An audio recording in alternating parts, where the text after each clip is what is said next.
তওবা কিভাবে করে? তওবা কিভাবে করে আমার শায়েখ আল্লামা মুফতি মুশতাকুন নবী কাসিমি।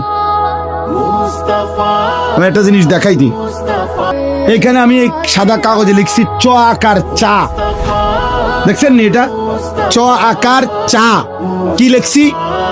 তাহলে এইটাই তো চা, ঠিক না? না না, এটা চায়ের শব্দ, এটা চায়ের শব্দ। সাফাতা, চিনি, পানি, এই তিন জিনিস একত্র হইয়া যেটা হয় এটারে কয় চা। অতএব তওবা তওবা তওবা এইটা আপনি কইলেন, এটা তওবা না। তিন জিনিস একত্র হইলে সেটাকে বলে তওবা। এক নাম্বার, কুফর হোক, শিরিক হোক, কবিরা হোক, বিদআত হোক, নিফাক হোক, যত গুনাহ আমার হচ্ছিল করছিলাম সব ছেড়ে দেওয়া। দুই, আর করবে না এ কথার চূড়ান্ত ওয়াদা দেওয়া। তিন, লজ্জিত এবং অনুতপ্ত হয়ে মাফ চাওয়া।